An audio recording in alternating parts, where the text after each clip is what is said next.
Welcome back to the Fuel Your Legacy podcast. Each week, we expose the faulty foundational mindsets of the past and rebuild a newer, stronger foundation essential in creating your meaningful legacy. We've got a lot of work to do, so let's get started.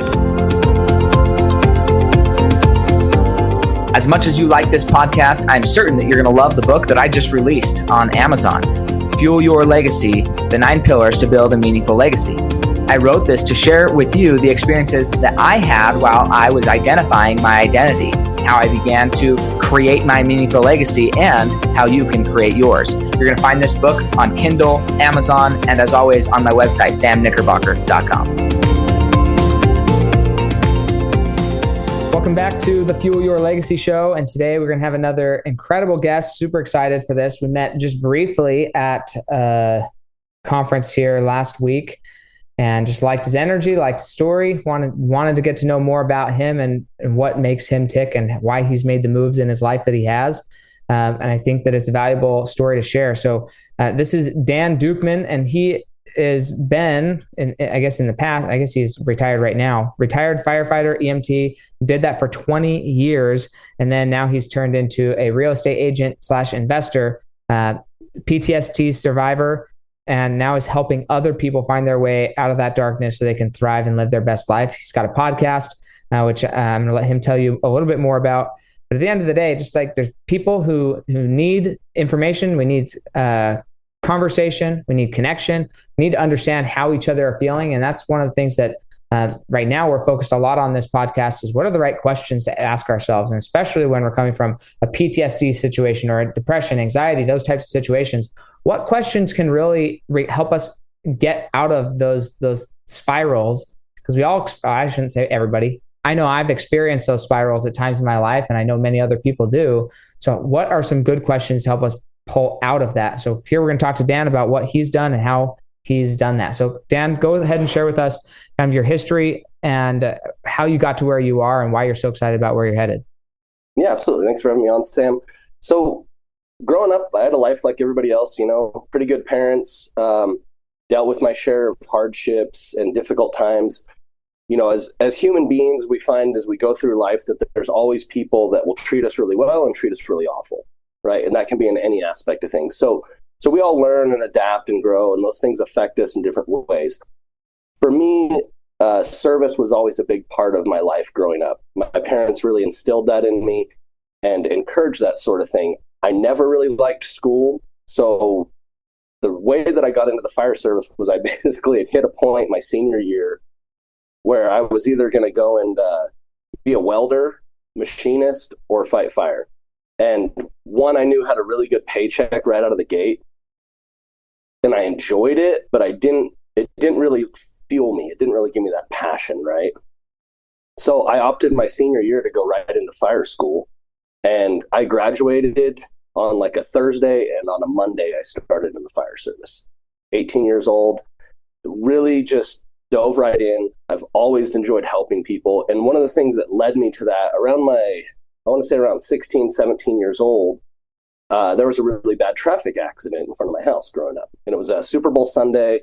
Driver was extremely intoxicated. So was the passenger. And my dad and I were talking in the living room in front of the house, and we heard the crash. And I just immediately leapt to action, right? It just was like instincts. Went out, started rendering aid to the driver and the passenger. And that kind of got things started for me, that like, oh, there is something to this. I could do this. And once I started in the fire service, I loved it. It was a great rush of adrenaline. One thing that I'll say is like anybody in the emergency services field is a drug addict. Their drug of choice is adrenaline. And we're just junkies for it. Because with all those things that you do, it's exciting. The dopamine kicks in and you love helping people. And as much as I loved that, over time, those things started to weigh on, which led me to change departments just because I was like, well, maybe like too much medical, too much this, that, I don't know. Just looking for a change, wanted to promote. So went to a different department. I started out with Cal Fire out in California, did 8 years with them, worked on engines, helicopters, did wildland structure, everything. and jumped ship, went to the Forest Service, became a fire investigator and fire prevention officer, captain. Did that for a number of years, and eventually got to a point where it wasn't good for my family. My wife, 2 young kids, and knew it wasn't good for my family. My wife was scared where we were at. We had active death threats. She wouldn't leave the house unless I was with her. So we pulled the pin on the fire career. We had bought a grocery store in central Nebraska just on a whim, right? My wife was a corporate manager for Safeway when she was in high school. Right? She graduated as a corporate manager in high school. And we were like, okay, let's just do this. And the question behind it was, well, what did we want? You asked about those questions. Well, we wanted to build a legacy for our kids. We wanted to give our kids something that we could hand off to them if they wanted, that they could just take and run with it. Unfortunately, us being pretty young, we thought we knew a lot more than we did. We made a lot of mistakes, but we continued to learn from those things. I still, to this day, even last weekend when we met, there was a point in an interaction that I had with somebody, and I had another aha moment about that business, because we continue to learn if we're willing to learn. Left that, we sold it to the competitor in town when we realized that we were in kind of dire straits between declaring bankruptcy or doing something else. Spent some time working odd jobs around Nebraska, eventually went to the oil fields in southeastern Montana. That job kind of fell apart on an election year like it always does, and I found myself looking for a job again. And that's where Utah came into the picture. I found a job that was saying, hey, we need a firefighter EMT, but it was a public works job. So I was kind of curious and intrigued about it, thinking still to this point that I wasn't ever going to get back into fire. Called, asked about it, and they're like, well, we're a really small community, only a couple thousand people, so you are the paid staff on the fire department. You're everything. You take care of water, sewer, roads, you do the burials at the cemetery, everything. So I'm like, okay. So I told them, hey, I was a fire captain and EMT. And the next question out of their mouth was, well, send us a resume.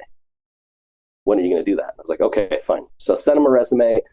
Flash forward about a month, we're moving to Utah. And in that process, I really did enjoy the work. I enjoyed the fire department aspect and enjoyed that I got to go home at night, even though I still would go on calls in the middle of the night, because that's kind of how those small town volunteer departments work. And I had volunteered for a lot of departments over the years. So about 6 years ago, I found myself after a call just in a really bad space. And it was the first time that I couldn't really ever shake anything from a call. Eventually, it was leading me to drink heavily and to make other bad choices and just not really care about life. I was in a dark space. I was depressed. I didn't really understand what was going on or why. And eventually I did what I think most people probably do. You turn to the internet and start looking for answers, because it's the world at your fingertips. And so I start kind of looking at things and I'm like, crap, like I think I have PTSD, which wasn't good for me to hear, because instantly in my mind, I was like, I'm broken. I have a label, and that made it worse. My ex-wife told me, she said, hey, you got to do something about this, because I don't know how to handle you. I don't know how to help you, any of these things. So I made a phone call. It took me about 2 weeks to get up the nerve to make a phone call to a therapist, and started in the treatment process. Now, in that process, I was very resistive because I didn't want to be labeled. It was just a hard thing for me to do. It felt very awkward and out of place, and a lot of stigma around it. In the process of working on healing, I was exposed to multiple more traumatic events, because I was still in the fire department. And I would always get to a place where I'd plateau, and I couldn't ever get to where I was like, okay, I'm great, I'm good, I'm doing awesome. And eventually it was discovered that the treatment that I was doing, which was EMDR treatment, I was resistive to it.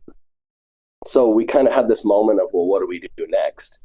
And my therapist said, there's this new treatment available out here, and it's a little different, but if you're into it, like, I can set you up with that person. And that was ketamine. And I didn't really know much about ketamine other than it was used as a form of anesthesia for like surgeries. But I'm like, at this point, I don't want to live. I don't really care. Like, let's just try something. Went to a ketamine treatment facility. talked with the doctor in charge there, and he pretty much said, "Hey, like you got to quit drinking. Like you're drinking an unhealthy amount, and I can't even treat you until you stop drinking." So I had to stop drinking for 2 weeks, which I was able to do. Went and did the ketamine treatments, and that was when things really started progressing, and I started to be able to ask better questions for what I actually wanted in life, because I had been told that I needed to be done with the fire service. I've seen enough. Like, you've done your time, be done with it. And I didn't really believe that there was anything else that I could do, but I always had an interest in real estate. I had built some houses, I had remodeled some houses, had an investment property. So I always kind of had this thing, like maybe it'd be fun to get my real estate license and to do that.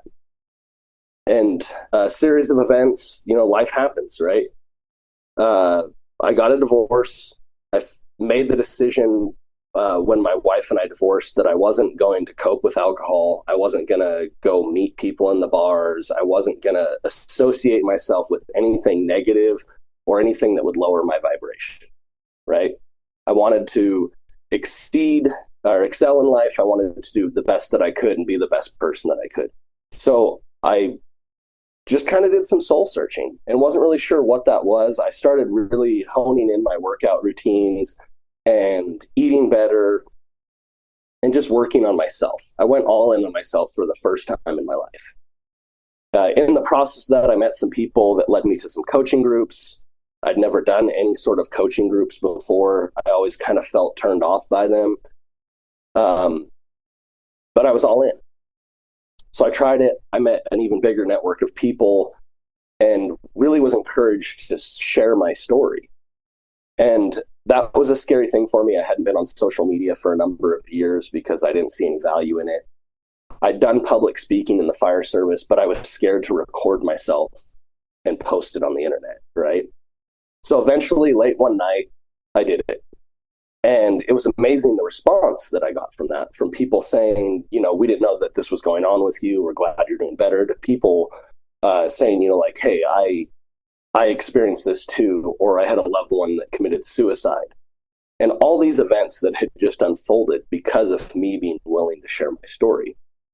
So fast forward, I started a podcast last year called Freeing Your Mind Podcast, and it's all about mental health.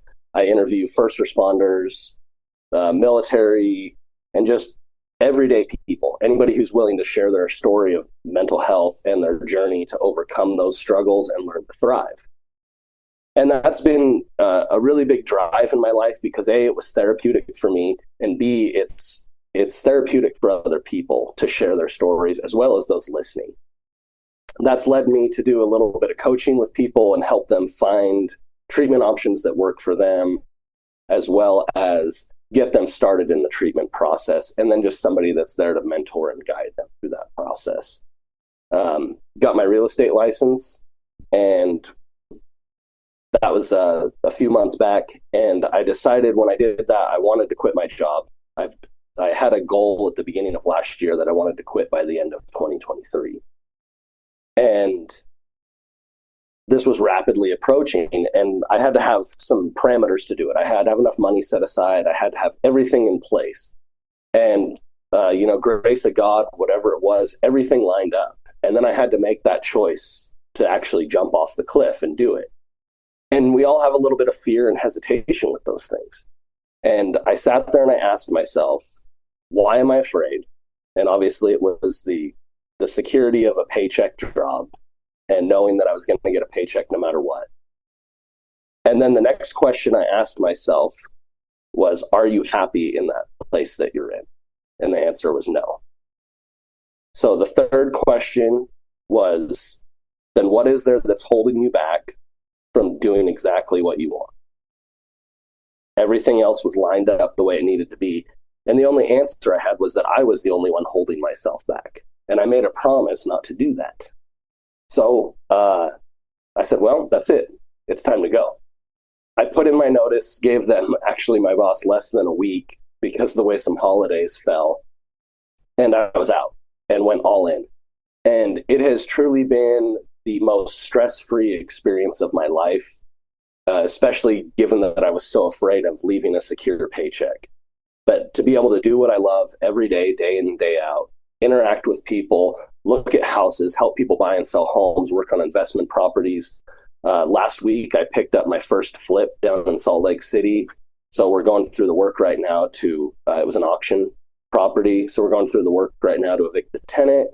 And then we're going to start working on this property, and we're going to fix it up, make it nice, and put it back on the market. So really, once I think I found my groove and that I knew that I had confidence in myself and I could do whatever I wanted to do if I just really sat down and decided to do it. It's kind of like when you grow up, your parents are like, you can do whatever you want if you set your mind to it. And you're like, yeah, okay. But once you truly believe that, that's when the momentum is. And I think because of that, it's allowed me to really love life, really get to meet people from all walks of life. I mean, I would have never met you if I wouldn't have started this journey a little over a year and a half ago. And I'm grateful for those things every day, because life is so good when you decide to allow it to be good. Yeah, I think that's a huge key, right? It's a great when you allow it to be great. And that's not what everybody does. Not everybody chooses to allow themselves for life to be great. And I think that goes back to one of the things you said right in the beginning, is that there's two types of people. Some will treat you well and some will treat you bad. And life, I've found, is a lot about two things. One, identifying who those people are. And then for me, at least, seeking to understand their motivations. But here's the part that I think a lot of people overlook when they hear that statement. And I'm just going to call it out so you don't overlook it this time. Okay. The two types of people who treat you well and treat you bad. Sometimes those are other people.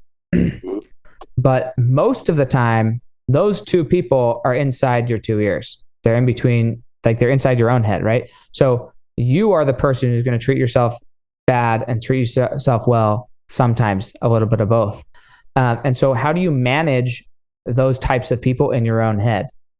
That's a very, very important process to learn to manage, learn to deal with. And it's not easy, and it's not a one and done type thing. It's an everyday. And that's kind of one of the things that we're going to talk about here in a minute is that, like, what is PTSD and how does it happen? Why does it happen? And who may have it that maybe doesn't know they have it? And why is it not necessarily a negative thing, but actually, I wouldn't even say liberating, but at least you can, once you understand it, then you can address it. So let's go back to your high school year. As far as growing up, did you grow up in California? Is that why you were there originally? Okay. So why were like your three? I've never heard anybody have these three options. Like there's tons of options for employment. Why were your three options welder, mechanic, or firefighter, or machinist? Sorry, not mechanic. So I've always enjoyed doing stuff with my hands, building things. And I had a great shop teacher that taught metal shop and welding. And I just loved the class. I enjoyed it. I didn't really like, the idea of sitting in a trigonometry class. To this day, I couldn't tell you how to do almost any algebra or trigonometry, any of that. But if I'm actually building something, I can do it. But to sit down and do it on paper, it's just never going to happen for me. It's just the way I'm wired. And that teacher really helped me to understand how to do those things and some potential with that. And I enjoyed it. So we had our school district had some occupation placement classes. So one of those was a welding shop that you would actually get certified in all the welding techniques. And I loved doing it, so I just dove in. And it was 2 hours a day worth of classes, junior and senior year. And I just go weld and build stuff for different people, different projects that people would come and need done, stuff that the shop teacher would need. And I was a student teacher for him as well. And he had painstakingly, lined up several careers for me, as well as like some technical schooling to just kind of further that. And so I knew it was an option, and I was excited about it. It would have paid, back in 2000, starting out at like $23 an hour was pretty good. Yeah. So it was like, that was really tempting to just chase that dollar. And I liked the idea of it. I was like, that's good money. I can do all these things. I always wanted to buy a house, And but I had this kind of passion, this fire over here with the fire service. And that was also an option in that occupational placement program that they had was a fire school. And that was after school. So I started doing that. And my teacher started kind of questioning because he knew I was doing it. He's like, well, like, we got this set up. I need you to call this guy. And I was going through the motions with him. And one day about, gosh, I don't know, 2 weeks before the end of my senior year, he pulls me into his office and he's like, close the door. And I'm like, oh crap, this isn't going to be good. And so he's like, what are you doing? What are your plans? I need to know. And I'm like, well, what are you talking about? And he goes, don't play dumb. Like, in 2 weeks, you're done here. Where are you going? And I said, well, I've been offered several jobs. And he's like, yeah, which one are you going to take? And I said, well, I'm going to take this fire job. And he looked at me and he just started cussing at me. You effing idiot, this and that. You're throwing away so much money. You're a fool. And just, I mean, chewed my butt. And I'm like, and he was really trying to get me to go the other direction. And I just kind of was like, well, I mean, I really appreciate the opportunity, but I'm going to try this out. It's a seasonal job.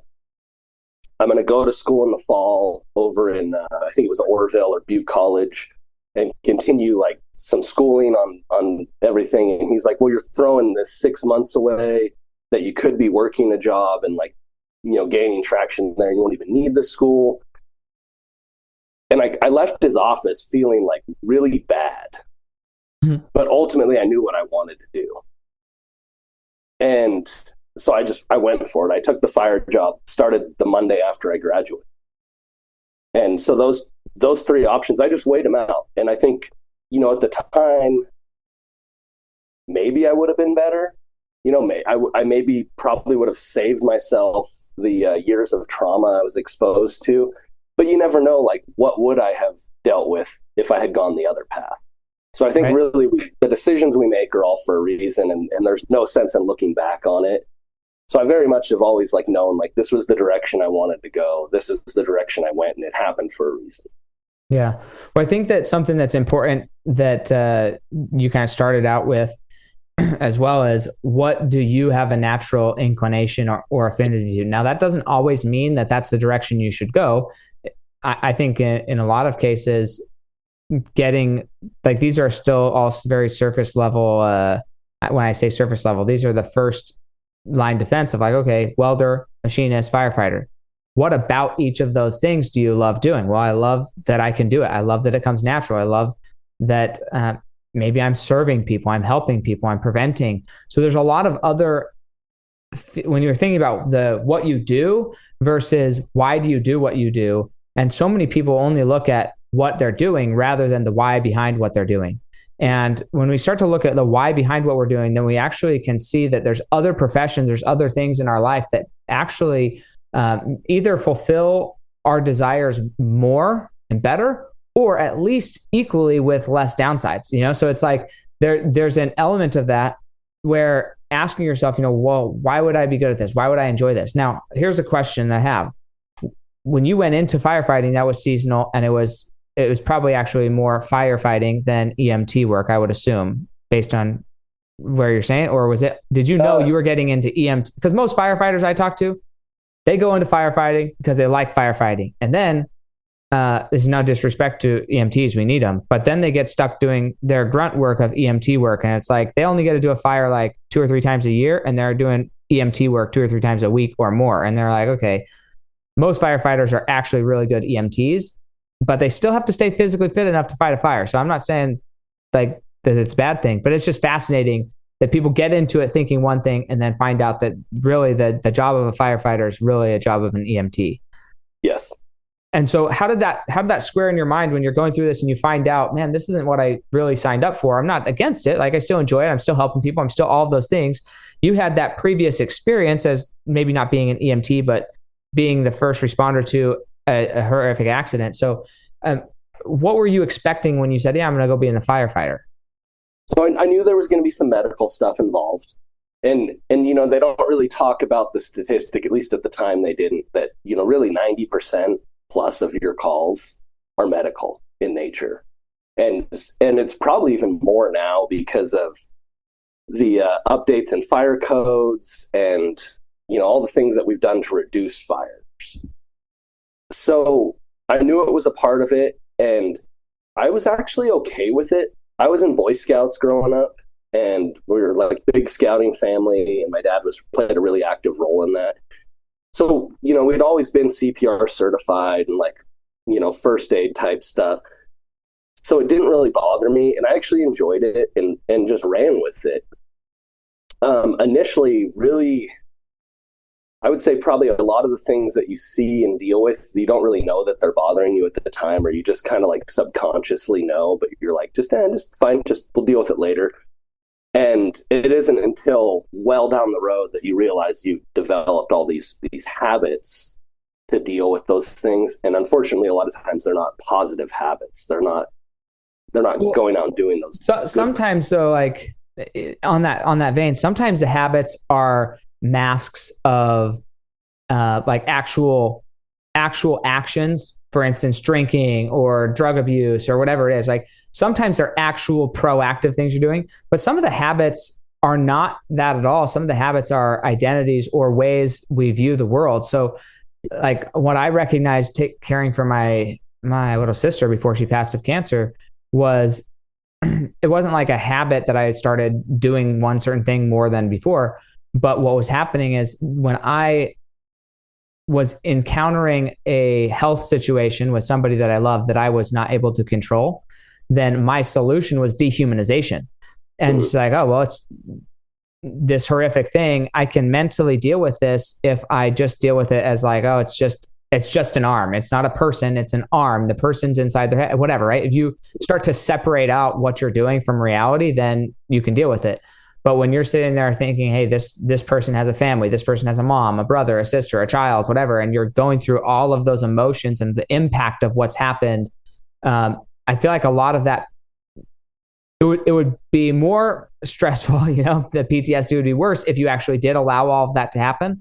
But also the fact that you're training your mind to view really horrific things as not or inconsequential or just I just got to do my job, that also takes a toll on your soul because it's contrary to what your soul wants to do. Your soul wants to care. Your soul wants to love. Your soul wants to identify.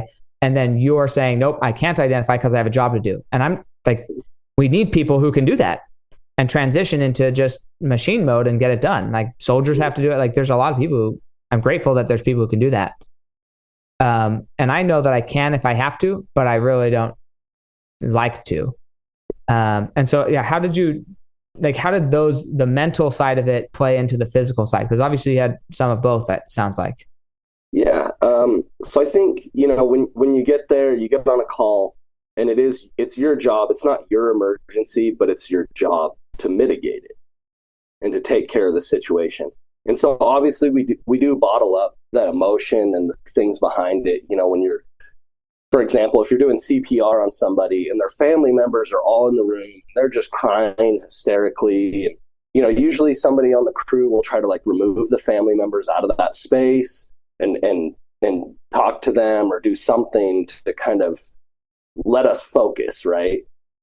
Both jobs, it's actually probably a harder job to help the family members than it is the person that's being resuscitated. At least that's my opinion. And as you do that, you immediately you're bottling up those emotions because it is an emotional thing. But at the same time, you need to be able to contain that because you're coming in as the expert. You're the one that needs to take care of it. The problem is that so often when we get back to the station, we don't have time or make time to release that emotion. Sometimes it's a matter of just hey, I'm fine, I'm tough, I'm a man, any number of excuses. Or we get back to the station and the alarm goes off again and we're off to the next incident. So sometimes you end up you wait till your shift is over and you have an opportunity to unleash that and just let it go. Or you continue to bottle it up. And so often, because life is life, we want to get home to our friends, to our family. So we just continue to compartmentalize that and keep it packaged up.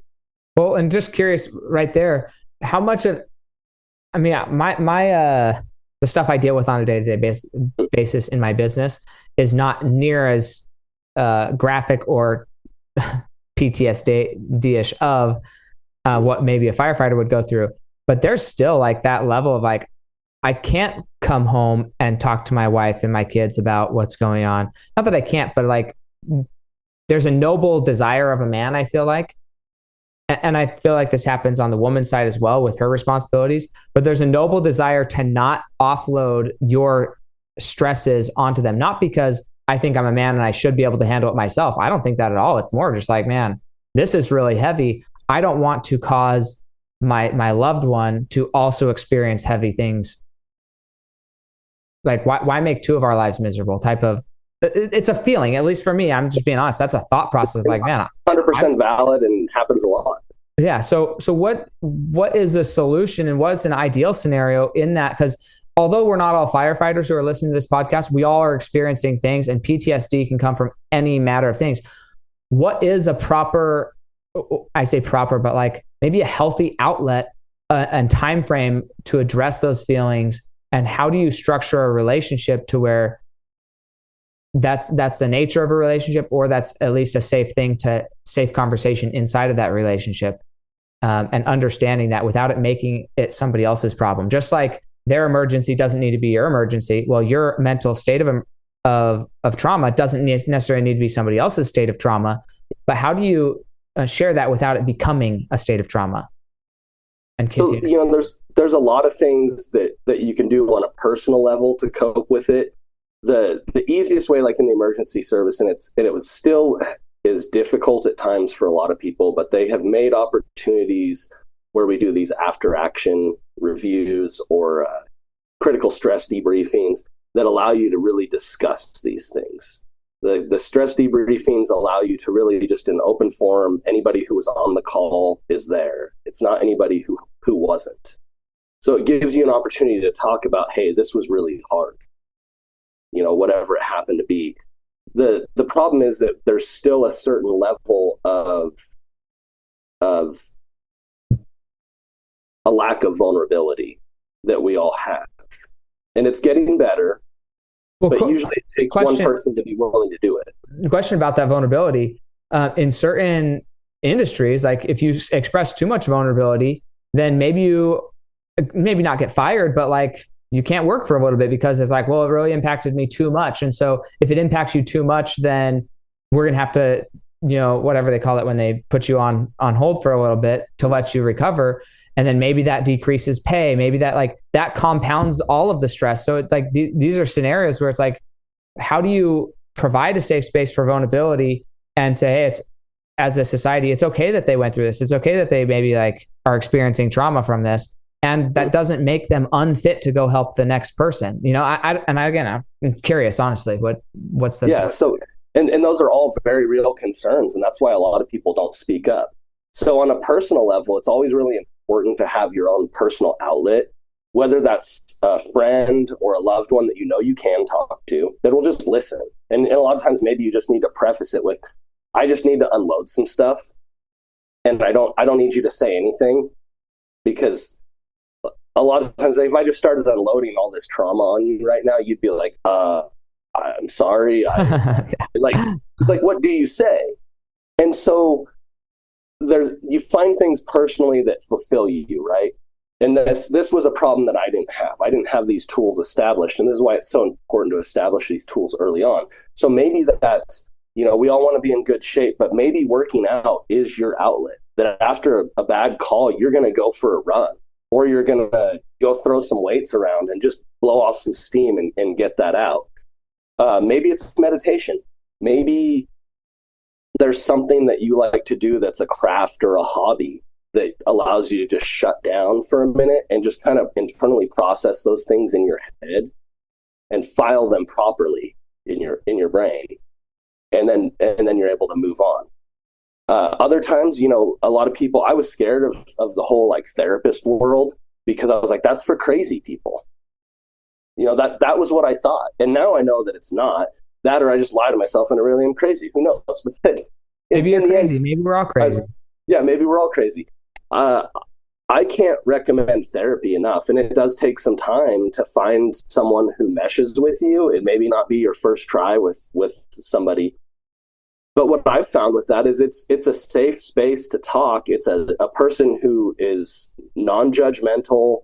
They aren't going to pick sides, tell you you're wrong or anything like that. They're just going to ask you a series of questions that allows you to come to the conclusion yourself. And they're trained to do that. And it's such a beautiful process once you're willing to be vulnerable and trust that person enough to do it. And it does take time. Mm-hmm. But for me, that ended up being the first outlet. Once I could trust my therapist enough and actually be willing to say, okay, this is what's going on. Because there was times where I'd be like, I don't really want to talk about this. And she goes, then you probably need to. And she was right. And any of those things, it can be different for anything. There was a guy that I met who works for another department, and his hobby is making soap. And so after a bad call, when he gets off shift, he goes down into his basement and makes soap. It's just therapeutic for him, and he loves it. And I think it's his side hustle, and he sells some bars of soap on the side, but that's his thing. There's other guys that they have their own little wood shop at home or anything else. You just need to do whatever fills your cup. Right. So for you, what was the thing when you were looking for a therapist? When I went to therapy, I haven't gone in a while, but when I was going to therapy, it took me probably 4 or 5 therapists to find one that like wasn't necessarily about trust as much as just, did we see the world similarly enough that we could actually communicate? You know, some people, they're coming in from left field and you're like, yeah, I could tell you my whole life story and you're going to see it through your lens. And I don't like, although I want to know what your lens is, if you can't see it from my lens, then it's not going to work, you know? So what was the trust, was trusting your therapist more to do with the chemistry of it? Was it like just it felt right? Were there things inside of yourself that you needed to learn to trust yourself in sharing those things? And so it just took time, that no matter who that other therapist was, if you had met the therapist you finally stuck with, if you had met them first, you probably wouldn't have worked with them because you just didn't trust yourself enough yet. Like, where did that trust come in, and how can, because again, there's lots of people who are listening to this and thinking, well, where's that level of trust? Who do we go talk to? How do we get that? How do we know if we're with the right person? How do we know if we're actually getting the results that we're supposed to? And so how were, at least, I mean, you can't sell it for anybody else, but what was your experience as far as finding the person that you trusted, and how did you know, yeah, I trust this person versus, I don't know. Yeah. So, the first time that I went to therapy, I went twice. And it was actually before I was in a really bad space. I was just trying to work on some other things, other issues in my life. And I was like, okay, it's all right. But it didn't really feel like that person was relatable to me, which is probably why I stopped. The second time around, I was in such a bad space where I was actively looking for an exit out of this life. And had plans. And the only thing that was keeping me from executing those plans was that none of them allowed me to leave this world without affecting the life of somebody else. But I still was like, I'll figure this out because I'm done, you know? And so I was just going through the motions with my therapist. Like I would usually meet anything that she said with, I just meet it with some form of resistance. And then I just kind of go through the motions, and I just wasn't really getting anywhere. And I would say it was probably, you know, I used to tell people that I was helping, like, oh, you need to give it at least 6 tries. And now I don't say that anymore because I don't think there is an answer. It's whatever works for you. And I think you'll just know. For me, at about 6 months, I just kind of finally broke down enough with her that I just started sharing a little bit more than the surface level things. And then I found that, like, hey, this person really does, like, they do this because they care, that they want to help. You're in a situation where, you know, being in the fire service, there was times where we would try to render aid to people and they wouldn't let you because they were scared, or they were just, you know, some trauma that they had. They didn't want you to touch them. And so it really was no different. but I think it's definitely different for everybody. For me, I just kind of got to a point where it was just like, okay, I'm going to be a little bit vulnerable here, and I'm just going to open up just a little bit, and then I'm going to close right back up. And then I started to see that as I did that, that was helping, as I was opening up a little bit. And as time progressed, eventually just the really hard stuff was still hard to open up to, because I would say, like, I don't even want to talk about this. And she would say, well, then you probably need to. And so then we'd kind of start to delve into it. And eventually I just got to a point where I had built that relationship with her and that trust and that rapport, that now I can walk into her office and say anything. Mm-hmm. And I think some of that came from because I would lash out at her. Like, there would be things that, like, hey, you should, like, not really her telling me what to do, but asking the questions, and then I'm coming up with the solutions of what to do. But then me not liking that solution and lashing out at her for it. So sometimes I'd walk into her office and be like, hey, I'm really sorry about, like, what I said last week. And usually she would, I mean, every time she'd be like, what are you talking about? Yeah. What'd you say? Yeah. And I'm like, well, are you even listening? And then so I'd say, and she goes, no, I just didn't take offense to that. Like my job isn't to get upset at what you say to me, even though I was saying some pretty freaking horrible things to her. But she's like, my job is to just be here and just open and be a space for you to talk and help you. And so once those things started happening, and then I was like, this is a pretty special kind of person who can sit there and let somebody verbally abuse them. And then the next week be like, hey, how's it going? Like nothing ever happened. And so all those things kind of stacked up. That's not encouraging verbal abuse of your therapist. No, just not so we're being clear here. Like, so we're clear, be nice. They're wonderful people. We're not condoning this behavior. We're just recognizing that some people really care, and they're doing what they're doing because they care, not because you're paying them. Yes, you're paying them, but like they're doing it because they care and they want to help you. Yes. That's funny. So question about this, because the other thing is you went from fires and things over to Nebraska. So California, Nebraska, that's like an awkward move unless, like, why would you choose Nebraska? Number one. And then number two, how did you feel like making that type of a move would like you mentioned, leave a legacy, build something and leave something to your children. Like, why other than your wife had experience in stores, why a store? Like, what was the drive there? So Nebraska just kind of happened. We wanted out of California, and that was what we thought the best opportunity of all these grocery stores that we were looking at. The reason that we had chose a grocery store was not just because of her experience, but in our minds at the time, from an economic standpoint, and you know, if everything gets bad, what business will always exist was, well, everybody's got to eat. So why not a grocery store? Not knowing that it's literally a nickel and dime business. You have to move big volume to make big money.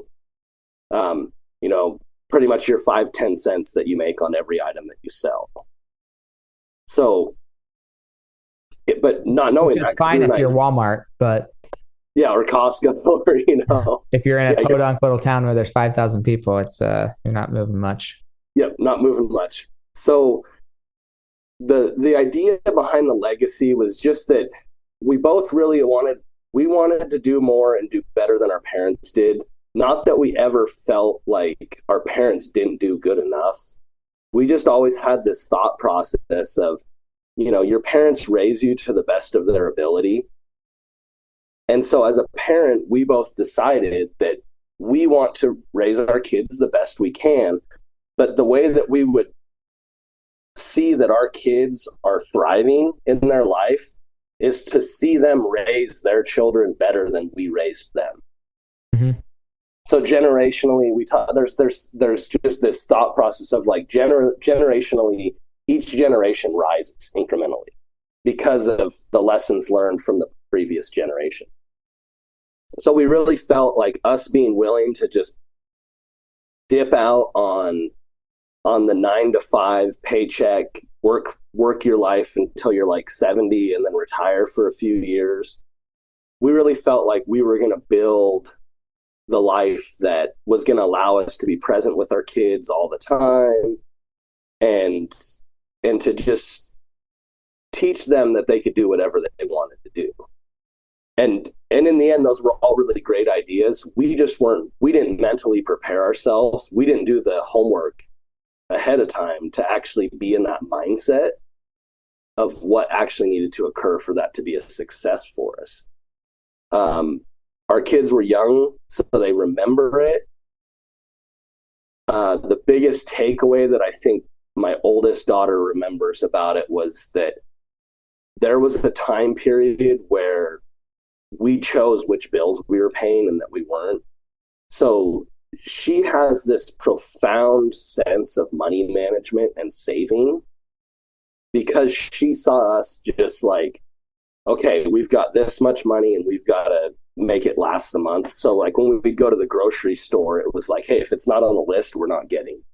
And sometimes if it's on the list and we're walking through the store with a calculator, making sure that we don't go over the amount that we can spend, looking at the cart and going, okay, this item, we can probably make it a month without. Right. And so my oldest daughter, she very much like worries about money. And I've worked with her a lot on not worrying about it, but being responsible with it. So when she does spend money, she's like, oh, like I only have like $500 left. And you're like, you spent $12. And it was the first time you spent $12 in like a year, you know? So I think we don't always know what we're going to pass on, but that was one of the things that she gained from it. She's very responsible with money, and I'm thankful for it. That's awesome. My youngest daughter, or my middle daughter, she, I think her gain from it was just that she remembered that she was always in the grocery store with us. There was, she wasn't in daycare for maybe just but a couple hours throughout the week, but the rest of the time she was with us. And she very much remembers like getting to just walk through the grocery store with her sister and like, they just pull stuff off the shelf and be like, can I have this? You know? And so she remembers the mom and dad being with her throughout the entire day. And since I've transitioned into real estate, that's been awesome because they're seeing that, you know, hey, if there's a doctor's appointment, I'm taking you. If there is, you know, you're off of school for the week because of whatever school vacation we're having now, I might still be in my office working, but when I take a break, I get to spend that time with them. Or I get to very much dictate my schedule and say, yeah, like I probably should be working right now, but I'm going to take half the day and go do something with my kids because they're not at school. Mm-hmm. And so that time freedom really resonates with them. My youngest daughter wasn't even born when we had the grocery store. She came into the world right before we moved to Utah. So she has very little recollection of any of it other than just kind of the life that we had when I was the only one working and when my wife and I were both working, my ex-wife and I, and then the transition to now. Yeah, that's so fascinating just to think about like what I think about it. My kids are 6, 4, almost 5, and 20 months or so. And I think about like, what are the lessons that they're going to remember? And it's interesting. We've been trying to teach our children money management, to be wise with it, responsible. And they have the habit of just like, whenever we go to a store, I want that, you know, just like any kid does. It's not like our kids are unique in that way, but it's like, well, did you save up for it? Did you bring your money or is it at home? Like, did you prepare to get something when you came to the store? No, you didn't. Okay, well, then you don't get anything at the store. And so then they've been saying, you know, when I'm a dad, I'm going to let my kids buy whatever they want, blah, blah, blah. I'm like, okay, I think that maybe you will think that until you have your own kids. And then you're like, hey, wait a second. That's like what I think I want. But then maybe we think that we should raise our kids better than our parents did. And what I've found more often than not is that I'm returning back to how my parents raised me and say, you know what, this actually produced a good value that I like. I don't have a better, I don't have a better way of passing on this lesson than what my parents did. Some things I do, but like there's a lot that like, they did a good job. They created us to be where we are. They created a lot of happiness. They created a lot of joy, a lot of hard work, a lot of work ethic, a lot of great things. And so rather than trying to reinvent the wheel every generation, like have some respect for the previous generation. That's something that I've been learning, probably too slow, honestly, because my son is 6 years old at this point, but I'm definitely thinking it more often than not. Like, how can I then pass what was good? What was the good things? And when I went to therapy, it was actually right before I got married. That was one of the original reasons I went to therapy, was to help pick through my childhood, prepare for marriage, and say, look, what was good about my life and what was something I do not want to repeat, so that I could have a clearer idea of what would it look like going into a marriage. So that's a huge thing. I want to highlight before we go here, the 3 questions that you kind of mentioned. Why are you afraid to change your life? These are questions that I think if somebody actually sits down and journals about and allows themselves the time to answer these, why are you afraid? Like, what are you afraid of? Really understanding, what are you afraid of? And then when you identify what you're afraid of, that's great. Are you even happy with what you have now? So many people, like you mentioned, are scared of losing the happiness that they have. And it's like, you were never happy doing that.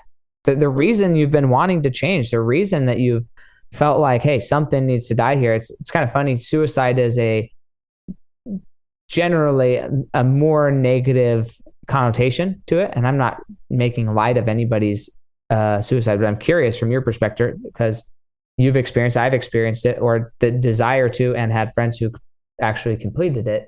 But I really believe that when I've had those urges or wanted it, it wasn't that I actually was done with this life. It was that I was done with aspects of this life, and I didn't know any other way to remove myself from the situation than to remove myself from the situation, right? But as soon as there was a more way of like removing the situation from myself rather than removing myself from the situation, I was really thrilled to be alive. Like I love being alive, but there's definitely times where it's like, it would be easier not to be alive. Like the easier solution would be gone, So I think that suicide is a good indicator that something in your life needs to die. Something needs to be moved, whether that's addiction, whether that's the employment, whether that's the relationship, whatever it is, something needs to die. You don't need to end your life, but some aspect of your life needs to end and you need to move on. So speak to that just a little bit. Like, how do you differentiate those 2 things that could be confusing, but could change somebody's life literally if they can understand the difference? Yeah. So, I mean, as far as like, why aren't you happy? That's, if you just ask yourself questions and be willing to give yourself honest answers, because it's important too to note that, if you're not happy right now, a change isn't necessarily going to make you happy. So you have to at least be grateful and acknowledge the things that do bring you joy in life. And yes, when you're in a very dark place, it's hard to find anything that brings you joy. I mean, for me, the one thing I always would say, when I was asked, like, well, what's good? I said, I got out of bed. I'm here. Because that was all I could do. Like, I didn't want to get out of bed. I didn't want to do anything. Like, there was a lot of times that I hoped that I'd just die in my sleep and that'd be it. At least then I wouldn't have to, it wouldn't be me hurting somebody else. Be like, God did it, But in the end, it's what do you have joy for right now? And identifying that. And then whatever it is that doesn't bring you joy, why doesn't it bring you joy? And what's the next logical step to take to remove that from your life and replace it with something that does bring us joy? Especially when in regards to, your mental health and places that you may or may not be, like with PTSD, decision-making becomes very hard, or at least it did for me. And so what I tended to do, and I still do it sometimes, but I've gotten much better at it because of the way I've programmed myself to think, I would overthink everything. So I would identify the problem and then the solution, but then I'd be like, well, I can't ever get to this solution because there's these 10,000 steps in between and I just can't. And then I'd sit there and just spin my wheels and never do anything. So once I finally decided, and it just came to me, and I don't know if I heard somebody say it or how it finally clicked, but for me, it was, what was the next logical step to get from where I'm at now to where I want to be? And it's not the big leap to get there. It's just the next tiny step. And then once I'm standing in that space, what's the next step? And not worry about the 5 steps, 20 steps, 100 steps in front of you, but the next logical one. And take that step. Take action on the littlest of things. And then it's not overwhelming. Right. And you just continue to progress. Did I answer that? Was there another part to that? No, that's awesome. Because then the next question that you asked was, what's holding you back? And oftentimes the thing that's holding you back is the overwhelm of, man, I have to go all that way. It's like, wait, just take one step. I think that's kind of the best advice with anything in life is, look, do you know how to be the best real estate agent? Do you know how to fix and flip a house? Do you know how to do it? No, there's like multiple steps here. And if you think of having to do all of it on day one, it's overwhelming. But if you think, hey, I just got to do this next step, and then the next step, and then the next step, and then the next step, you do one step at a time, you can get really far. It's funny that it's Christmas time. There's a old claymation movie, and I don't actually know what the name of the movie is, but it's about Santa Claus and Rudolph the Red-Nosed Reindeer. And there's this song in it that's just like, you just take one step in front of the other. And that's the whole song. As they say it like 1,000 times, take one step, put it in front of the other. And that's so true about life and about preparing for your future. And rather than trying to decide, hey, this is exactly where I want to go. I think that our dreams and things, they need clarity. We need focus. We need all that direction, but it's okay to have adjustments along the way. If there's a traffic, or if there's whatever, you don't get onto the freeway and say, I'm staying in this lane the whole way, baby. No matter what gets in my way, I'm staying. No, you're like moving, you're adjusting so you can get to where you need to get to on and off the freeway and to the final destination. But you have these major thoroughways where it's really inconsequential which lane you're in. Just get in a lane and move in the right direction. Don't try and go the wrong direction. Just go in the right direction. And there's a lot of people joining you on this journey. And then as you get into where more specifics, there's going to be less people joining you, and that's okay too. And so anyways, I really appreciate this conversation a lot. I hope it helps people. I know it's definitely helped me have some new ideas about ways that I can process through my own life, and also how to help my own kids, think about their life and think about what comes next for them. If somebody wanted to, well, first you kind of mentioned your podcast, but where is your podcast hosted, and how often are you posting episodes there? So typically it's a weekly podcast. We've been off for about the last month, just retooling it and getting some more episodes banked up before we relaunch. So probably I'm thinking beginning of the year we'll relaunch that. There is a pretty good bank of episodes. They were weekly episodes. So I am on YouTube and all the podcasting platforms, and it's Freeing Your Mind Podcast. Okay. And you co-host that with another guy, or? No, just myself, and then whoever I have on as a guest. Or some solo episodes, but mostly we try to do guests just because I feel like it allows another point of view and another story to be shared. Mm-hmm. And it really encourages the flow of conversation. Sure. No, I love that. So another great podcast, if you want to go listen to that, Freeing Your Mind Podcast. And then if you just want to learn more about what Daniel's doing as far as his real estate, he's up in Utah primarily, but I'm sure if you got a good deal or you got something going on, reach out to him. He's excited to learn and definitely a go-getter. So if you need somebody like that on your team, or when I say team, to do a deal with you, then it's worth reaching out and at least connecting. With that being said, hey, thanks a bunch, Daniel. Any last words? Yeah. If you want to find me, you can find me on Instagram, Facebook. I'm on LinkedIn a little bit, but the best way is probably Instagram, Daniel Dukeman or Dan R. Dukeman in the search will get you to me. And I'd love to connect. I'm pretty active on there, so I usually respond pretty quick. Awesome. And happy to help. Cool. Well, with that being said, we'll catch you guys next time on the Fuel Your Legacy Show. Thanks for having me on, Sam. Thanks for joining us. If what you heard today resonates with you, please like, comment, and share on social media. Tag me. And if you do give me a shout out, I'll give you a shout out on the next episode. Thanks to all of those who've left a review. It helps spread the message of what it takes to build a legacy that lasts. And we'll catch you next time on Fuel Your Legacy.